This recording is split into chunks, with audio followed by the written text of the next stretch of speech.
کہتے ہیں کہ مولانا شاہ فضل الرحمان صاحب سے میں نے سنا، فرماتے تھے کہ حضرت غوث اعظم رحمت اللہ علیہ کا دھوبی جب مرا، اس میں ایک بات قابل غور ہے، وہاں بھی آپ کو روزانہ کہیں گا جب بھی ملیں گا، غوث تو اللہ ہے۔ غوث کے معنی ہوتے ہیں سب سے بڑا مددگار۔ کہیں گے غوث عبد القادر کو نہیں کہنا چاہیے، پیر صاحب کہیے، بڑا پیر صاحب کہ غوث تو اللہ، مگر تھانوی صاحب نے لفظ غوث اعظم لکھا ہے۔ جی جی جی جی، تو چاہیے کہ سب سے پہلے یہ اشرف علی تھانوی پہ شرک کا فتویٰ لگائے، بریلیوں کی طرف بعد میں آئے۔ جی جی، بہت خوب لکھا ہے کہ حضرت غوث اعظم، اچھا ہیڈنگ بھی دیکھو کیا لگا ہے، حضرت غوث اعظم کے دھوبی کا واقعہ، وہاں بھی غوث اعظم لکھا ہے۔ حضرت غوث اعظم رحمت اللہ علیہ کا دھوبی جب مرا اور اس سے قبر میں سوال ہوا من ربوں کا وما دینوں کا، تو اس نے جواب دیا کہ حضور میں تو بڑے پیر صاحب کا دھوبی ہوں۔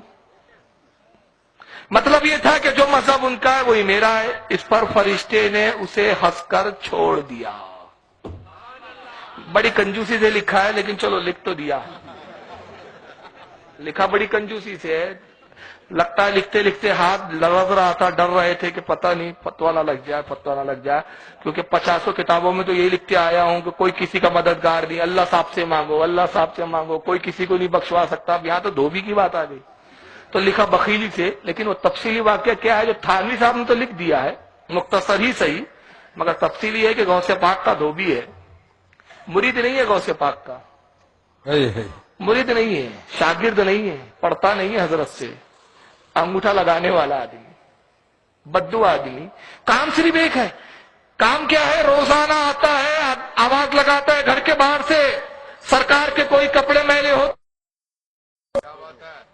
حضور کی اہلیہ جو ہے حضرت سرکار کے کپڑے دے دیتی ہے غوث پاک کے، میلے کپڑے لے جاتا ہے، دھوتا ہے، صاف ستھرا کرتا ہے، گھڑی کرتا ہے، اچھے سے گھڑی کر کے لا کے دے دیتا ہے۔ یہی معمول ہے، کبھی درس حدیث میں نہیں بیٹھا غوث پاک کے، کبھی واز کی محفل میں نہیں بیٹھا، کبھی مرید نہیں ہوا، انتقال ہو گیا، قبر میں ڈالا گیا، ربوں کا، تیرا رب کون؟ کہا غوث پاک کا دھوبی ہو۔ کہا ماں دینوں کا، تیرا دین کیا ہے؟ ارے کہا نا غوث پاک کا دھوبی ہو۔ ما کنت تقول حق فی ھذا الرجل، کیا کہتا تھا رسول اللہ کے بارے میں دنیا میں جو حق کے ساتھ آئے؟ کہا نا غوث پاک کا دھوبی ہو۔ تینوں سوال کے جواب یہی ہے، غوث پاک کا دھوبی ہوں۔ فرشتوں نے کہا مولا کس بندے کے پاس بھیج دیا؟ اب تک دو ہی بندوں سے واسطہ پڑا، ایک وہابی اور ایک سنی، دو ہی بندوں کی قبر میں جاتا ہوں، ایک وہابی اور ایک غیر مسلم مشرکوں کی قبر میں تو جانا ہی نہیں پڑتا، وہ تو جلا کے راکھ کر دیتے نا، قبر میں تو دو ہی کی جانا پڑتا ہے۔ جی جی جی جی، اور جو سنی ہوتا ہے تو اس سے پوچھتا ہوں من ربوں کا، تو فوراً کہتا ہے ربی اللہ۔ ماں دینوں کا، کہتا دین اسلام، اور جیسے ہی مصطفیٰ کی بات آتی ہے، ارے بات سننی تو پھر وہ کھڑے ہو کے کہتے ہیں مصطفیٰ جانے رحمت اللہ۔ سبحان اللہ سبحان اللہ سبحان اللہ۔ یہ تو ایسے بھی سننی ہم نے دیکھے، رب قدیر اگر وہاں بھی ہو تو کہتا ہے لادری لادری، ہاں ہاں ہاں ہاں، کیا کہتا تھا؟ ارے بشر کہتا تھا، اپنی طرح کہتا تھا، اپنے جیسا کہتا تھا، یہی تو کہتا تھا۔ فرشتے کہتے خبیر ہم فرشتے ہو کے نبی کی طرح نہیں، تو بشر ہو کے نبی کی طرح، تو ٹھکائی ہوتی تھی۔ لیکن یہ کون سا بندہ ہے؟ غوث پاک کا دھوبی، غوث پاک کا دھوبی، تینوں جواب میں غوث پاک کا دھوبی۔ تو اللہ نے فرمایا میرے فرشتوں دیکھتے نہیں، اس نے عبد القادر کے لباس کے میل کو صاف کیا، میں نے اس کے گناہوں کو صاف کر دیا ہے، سبحان اس کو جنت میں داخل کر دو۔ سبحان اللہ سبحان اللہ۔ غوث اعظم دستگیر اعلیٰ حضرت۔ سبحان اللہ سبحان اللہ۔ لیکن میں وہابیوں پر ایک اعتراض تو کروں گا، میرا حق بنتا ہے، سنیوں پر اعتراض نہیں آئے گا، کیونکہ میں اپنے عقیدے کی تائید میں 2 حدیثیں پیش کروں گا، لیکن وہابی تو ان حدیثوں کو نہیں مانتے، ان واقعات کو نہیں مانتے۔ ارے جب ان کے نزدیک رسول کو دیوار کے پیچھے کا غائب نہیں، تھانی صاحب کو قبر کے حال کیسے معلوم ہو گئے؟ جی جی، بہت اچھا اشارہ۔ تھانی صاحب کو کیسے پتا چلا کہ فرشتوں نے کیا پوچھا؟ دھوبی نے ہر سوال کے جواب میں کہا دھوبی ہوں دھوبی ہوں، تو تھانی صاحب کہیں گے ارے فضل الرحمان صاحب سے ہم نے روایت کیا نا، تو فضل الرحمان صاحب کو کیسے پتا چلا؟ جی جی جی، تو کہیں گے صاحب فلاں سے، اچھا فلاں کو کیسے پتا چلا؟ فلاں سے، تو یہ جتنے فلاں یہ سب قبر کے حال جانتے اور تو کہتا ہے مصطفیٰ نہیں جانتے؟ تیرے عقیدے کا تضاد مگر ہمارے نزدیک حدیث پاک کیا آئی ہے؟ اللہ کے رسول کی حدیث ہے، انا انس رضی اللہ تعالیٰ عنہ قال قال رسول اللہ صلی اللہ علیہ وسلم، اللہ کے رسول صلی اللہ علیہ وسلم نے ارشاد فرمایا، اکثر من المعارف من الاولیاء، کہنے کا لوگوں اولیاء سے تعلق رکھو. رسول اللہ فرما رہے ہیں میری امت کے اولیاء سے تعلق قائم رکھو، ان سے وابستہ رہو، ان سے تعلق جوڑے رکھو. فائدہ کیا ملے گا؟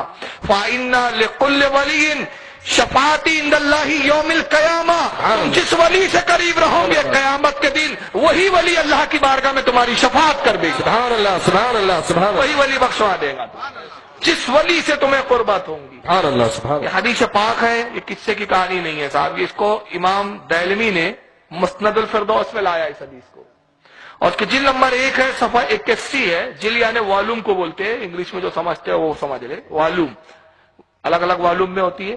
جلد 1 ہے، صفحہ 81، حدیث نمبر اس کی 251. اب آئیے ذرا یہ حدیث بھی سن لیجیے. یہ تو مسلم کی حدیث ہے، اس کا تو کوئی کسی کا باپ بھی انکار نہیں کر سکتا. جی جی جی. صحیح مسلم کی حدیث کا انکار نہیں ہو سکتا کیونکہ اس کی ہر حدیث صحیح ہے. امام مسلم نے اپنی صحیح مسلم میں جلد نمبر 3 ہے اس کی، جو سعودیہ کا نسخہ ہے میرے پاس، اس کا صفحہ نمبر 473 ہے، حدیث نمبر 6584 ہے، اور یہ حدیث بھی حضرت انس سے روایت ہے. ان انس رضی اللہ تعالیٰ عنہ قال ان عربیا قال لرسول اللہ صلی اللہ علیہ وسلم متى الساعة. حضرت انس کہتے ہیں کہ رسول اللہ کی بارگاہ میں ایک عربی شخص آیا. عربی کہتے ہیں دیہاتی سادی کو، جو زیادہ کم پڑھے لکھے ہوتے ہیں، زیادہ پڑھے لکھے نہیں، سیدھے سادے ہوتے ہیں، دیہاتی ہوتے ہیں. حضور کی بارگاہ میں آئے ایک دیہاتی شخص، اور اللہ کے رسول سے پوچھا، عرض کیا یا رسول اللہ قیامت کب آئے گی؟ سرکار قیامت کب آئے گی؟ قال له رسول اللہ صلی اللہ علیہ وسلم ما عددت لها. آقا نے کہا قیامت کے بارے میں پوچھنے والے، قیامت کے بارے میں تیری تیاری کیا ہے؟ قیامت کے بارے میں پوچھ تو رہا ہے تو کہ قیامت کب آئیں گی، تجھے قیامت کی بڑی فکر ہے، مگر کچھ تیاری ہے، نماز روزہ حج زکات؟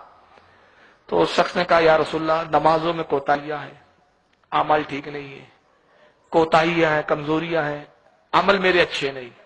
قیامت کے بارے میں میرے پاس تو کوئی تیاری نہیں، مگر ایک عمل ہے، اور وہ عمل کیا ہے؟ قال حب اللہ ورسولہ، میں اللہ سے اور اس کے رسول سے بہت محبت کرتا ہوں.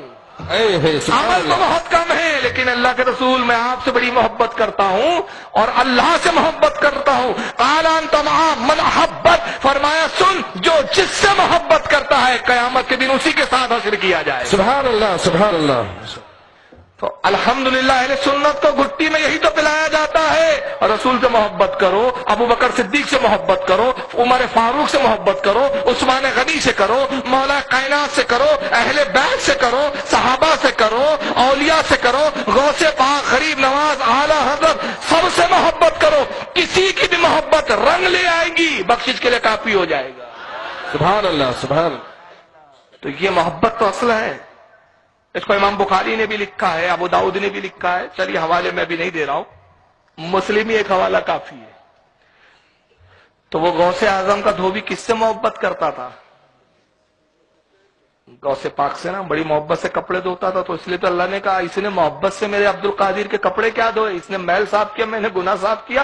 یہ جیسے جیسے عبد القادر کے کپڑوں کے محل صاف کرتا تھا میں ویسے اس کے گناہ صاف کرتا رہتا تھا.